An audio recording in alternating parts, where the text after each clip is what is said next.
Non stop bombarding से पिछले 24 घंटे में 400 फिलिस्तीनी उतरे मौत के घाट। गाजा में रिफ्यूजी कैंप बने इजराइल की एयर स्ट्राइक का टारगेट। सऊदी अरब और ईरान ने दी अमेरिका और इजराइल को खुली धमकी, अगर युद्ध नहीं रोका तो निकालने पड़ेंगे परमाणु हथियार। जी हां दोस्तों, इजराइल और गाजा के बीच का तनाव बढ़ता जा रहा है। जहां एक तरफ इजराइल के प्राइम मिनिस्टर नेतन्याहू ने साफ शब्दों में कह दिया है कि हमास की तरफ से हमारी जंग लड़ो या मरो वाली हो चुकी है और इजराइल डिफेंस फोर्स लगातार गाजा में बम्बार्डिंग कर रही है, वहीं अब दुनिया के मुस्लिम देश इजराइल के खिलाफ एकजुट होकर खड़े हो चुके हैं, जो गाजा पट्टी को बचाने के लिए किसी भी वक्त इजराइल पर धावा बोल सकते हैं। साथ ही सऊदी अरब ने भी अब इजराइल के खिलाफ ईरान के साथ हाथ मिला लिया है, जिसने अमेरिका की टेंशन को और ज्यादा बढ़ा दिया है और अब वो मदद के लिए भारत के सामने हाथ फैला रहा है। तो आखिर कैसे बरसा गाजा की सरजमीन पर मौत का कहर, कहां छिपा बैठा है हमास और दुनिया भर के 57 मुस्लिम देश इजराइल के सामने कौन सा एक्शन लेने वाले हैं, जानने के लिए बने रहिए वीडियो के अंत तक। दोस्तों, 23 अक्टूबर के दिन इजराइल ने गाजा पर 24 घंटे तक नॉन स्टॉप एयर स्ट्राइक की है, जिससे गाजा की हजारों बिल्डिंग ताश के पत्तों की तरह ढह गई है और बताया जा रहा है कि इस हेवी बम्बार्डिंग में गाजा के 400 फिलिस्तीनी नागरिक मौत के घाट उतर चुके हैं, जबकि हजारों की तादाद में लोग इमारत के मलबे के नीचे दबे हुए हैं। लेकिन इजराइल रुकने का नाम नहीं ले रहा। जी हां, एक तरफ गाजा में इजराइल ने हमास की कमर तोड़ दी है, दूसरी तरफ लेबनान में हिजबुल्लाह के कैंप पर ऐसे हमले किए कि अनेकों आतंकवादी कोल्ड ब्लड में मारे गए हैं। हालांकि इजराइल को हिजबुल्लाह से लड़ने की कोई दिलचस्पी नहीं थी, लेकिन पिछले दिनों लेबनान बॉर्डर पर हिजबुल्लाह के आतंकवादियों ने मिसाइल गिराकर और स्नाइपर्स की मदद से इजराइल के 5 में से 3 अड्डे तबाह कर दिए और पीछे से ईरान हिजबुल्लाह को इजराइल पर और ज्यादा हमले करने के इंस्ट्रक्शंस दे रहा है, जिससे हमास के बाद हिजबुल्लाह अब इजराइल का दूसरा टारगेट बन चुका है। आपको बता दें कि इजराइल के प्राइम मिनिस्टर बेंजामिन नेतन्याहू अब एक खुले सांड की तरह पूरे मिडिल ईस्ट पर बरस चुके हैं और उन्होंने कहा है कि इस जंग में हम या तो लड़ेंगे या फिर मरेंगे, लेकिन भूल कर भी अपने कदम पीछे नहीं लेंगे। वहीं अमेरिकन राष्ट्रपति जो बाइडेन ग्लोबल लेवल पर इजराइल की मदद कर रहे हैं, जिसके लिए उन्होंने ब्रिटेन प्रधानमंत्री ऋषि सुनक के साथ कनाडा, फ्रांस, जर्मनी और इटली के साथ भी मीटिंग की और इन सभी देशों ने इजराइल को सपोर्ट करने का फैसला किया है। हालांकि उन्होंने इजराइल के प्राइम मिनिस्टर नेतन्याहू को अंतर्राष्ट्रीय मानवाधिकार कानून का पालन करने और गाजा के नागरिकों को ना मारने की मांग की है। इसी बीच गाजा में हमास के खिलाफ शुरू हुई जंग का विस्तार अब हिजबुल्लाह तक पहुंच चुका है। वहीं इन दोनों के पीछे ईरान खड़ा है, जो पूरी दुनिया में इजराइल के खिलाफ मुहिम चला रहा है। लेकिन अब इजराइल ने इनकी तिकड़ी तोड़ने का फैसला किया है। हाल ही में इजराइल डिफेंस फोर्स को दिए गए भाषण में बेंजामिन नेतन्याहू ने कहा कि अगर हिजबुल्लाह ने जंग लड़ने का फैसला किया है तो वो दूसरी लेबनान जंग से नहीं बच पाएगा। वो अपनी जिंदगी की बहुत बड़ी गलती कर रहा है। हम उन्हें ऐसी अपाहिज बना देंगे जैसा उन्होंने सोचा तक नहीं होगा।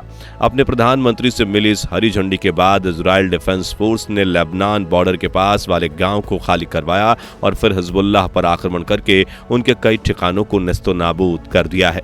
साथ ही 19 लड़ाकों को भी ऊपर जाने की टिकट काट दी है। इजराइल ने हिजबुल्लाह के खिलाफ इस कार्रवाई को सिर्फ एक ट्रेलर बताया है और धमकी दी है कि वो जंग में कूदने की गलती ना करें, वरना हम लेबनान के पैर काट देंगे। आपको बता दें कि जहां एक तरफ इजराइल अब अमेरिका के हाथों से भी आउट ऑफ कंट्रोल हो चुका है और वो किसी भी हाल में इस युद्ध को विराम देने की बात से सहमत नहीं हो रहा है, वहीं अब सऊदी अरब ने भी इजराइल के साथ समझौते की डील को ना कह दिया है। जी हां, अमेरिका पिछले कई दिनों से सऊदी अरब से मदद की गुहार लगाते हुए कह रहा था कि आप इस्लामिक देशों को इजराइल के खिलाफ जाने से रोकिए और इजराइल के साथ दोस्ती कीजिए, लेकिन वेस्ट बैंक से निकलकर अब गाजा पट्टी में हुई भीषण तबाही और खून खराबे की तस्वीर जब सऊदी अरब के प्रिंस मोहम्मद बिन सलमान के पास पहुंची, तब से वो बेचैन हो चुके हैं और उन्होंने अमेरिका को साफ साफ शब्दों में कह दिया है कि अब वह इजराइल से किसी भी तरह का समझौता नहीं करना चाहते।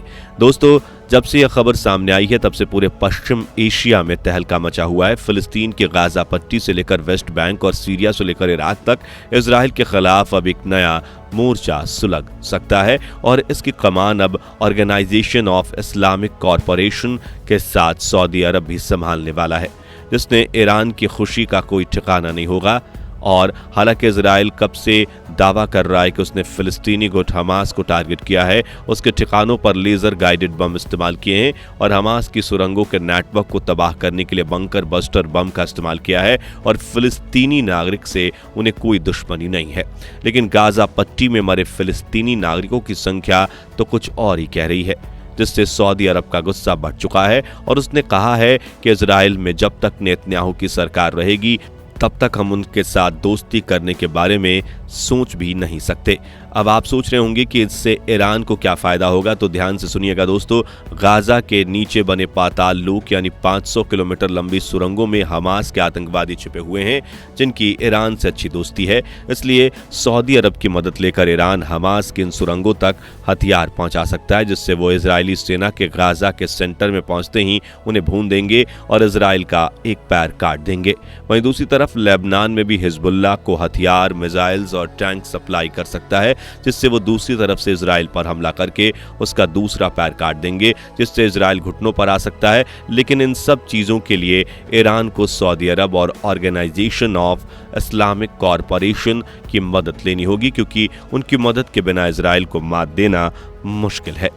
आपको बता दें कि एक तरफ इजराइल भले ही अपने क्रूर बनने की तरफ आगे बढ़ रहा है, लेकिन हमास की सोच इजराइल से काफी ज्यादा भयानक है। वो जीत के लिए कुछ भी कर सकते हैं, जैसे कि हाल ही में खबरें आ रही थी कि गाजा में हमास के ठिकाने से इजराइल को एक दस्तावेज मिला है जिसमें साइनाइड बनाने का तरीका लिखा हुआ था, जो देखकर IDF में डर का माहौल फैल चुका है, क्योंकि अगर हमास ने कोई केमिकल हथियार बना लिया तो वो अब भी इजराइल के लिए खतरा हो सकता है, जिससे मिसाइल्स के जरिए इजराइल पर दागा जा सकता है, या फिर गाजा की जमीन के नीचे बने पाताल लोक में लगाया हो, जिससे इजरायली सैनिक अंदर घुसते ही मारे जाए। लेकिन अब इजराइल ने भी गाजा के नीचे बनी 500 किलोमीटर सुरंगों में अपनी याहलूम यूनिट और डेल्टा फोर्स उतारने का फैसला कर लिया है, जो काल की तरह हमास के आतंकियों पर टूट पड़ेगी।